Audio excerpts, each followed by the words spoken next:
ನಮ್ಮ ಯಾಗದ ಕುದುರೆ ಇಲ್ಲೇ ಸಮೀಪದಲ್ಲಿ ಮುಂದೆ ಚಲಿಸದೆ ನಿಶ್ಚಲವಾಗಿ ನಿಂತು ಬಿಟ್ಟಿದೆ.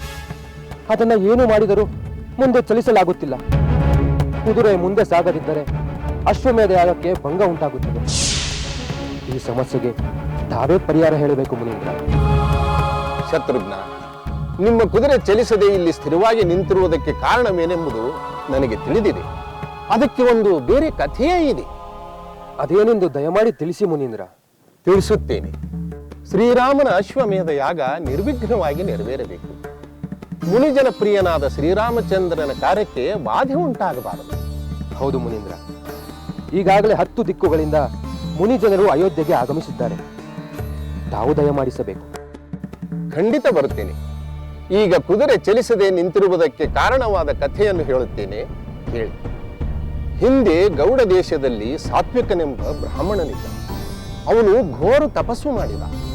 ನಿರಾಹಾರ ವ್ರತದಿಂದ ನಿತ್ರಾಣನಾಗಿ ಒಂದು ದಿನ ಮರಣ ಹೊಂದಿದ. ಅವನಿಗೆ ಸದ್ಗತಿ ದೊರೆಯಿತೆ ಮುನೀಂದ್ರ? ಇಲ್ಲ, ಅವನ ಕರ್ಮವಿನ್ನೂ ಕಳೆದಿರಲಿಲ್ಲ. ಅವನು ದಿವ್ಯ ವಿಮಾನವನ್ನೇರಿ ಮೇರು ಪರ್ವತಕ್ಕೆ ಹೋದ. ಅಲ್ಲಿ ಜಾಂಬವತಿ ಎಂಬ ತಿನ್ನದ ನೀರಿನ ಹೊಳೆಯಲ್ಲಿ ಅನೇಕ ಋಷಿಗಳು ವಿಹರಿಸುತ್ತಿದ್ದರು.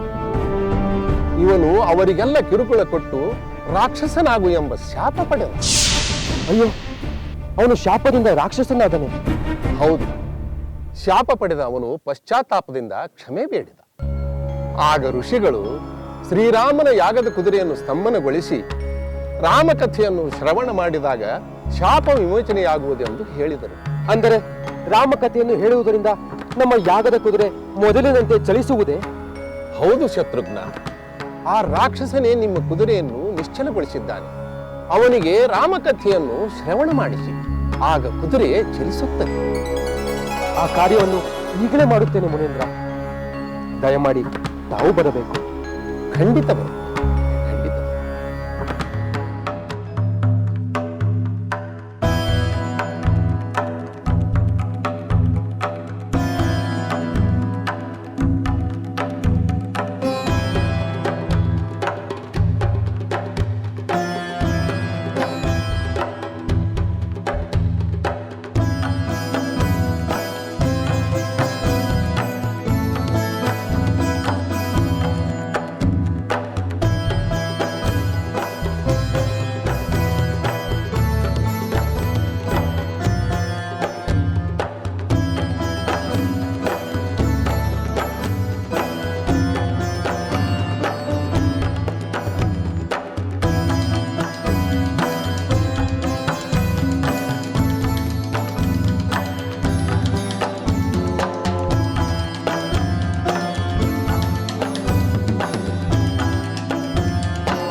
ಹನುಮಂತ,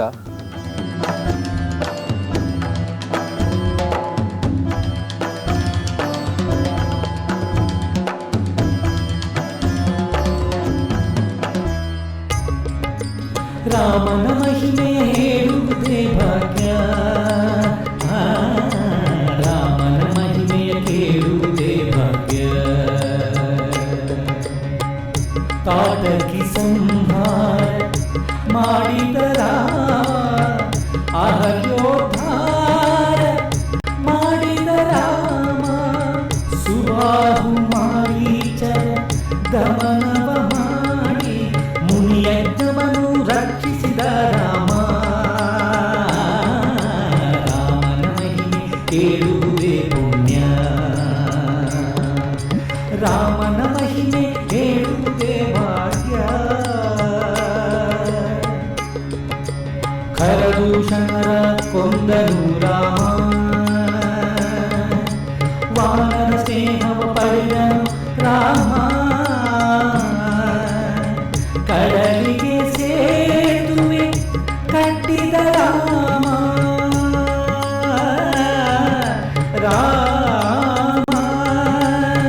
ಕಡಲಿಗೆ ಸೇತುವೆ ಕಟ್ಟಿದ ರಾಮ, ರಾವಣ ಗರ್ವವ ಮುಗಿದಿಕ್ಕಿದನು ರಾಮ. ರಾಮನ ಕಥೆಯ ಕೇಳುವುದೇ ಪುಣ್ಯ, ರಾಮನ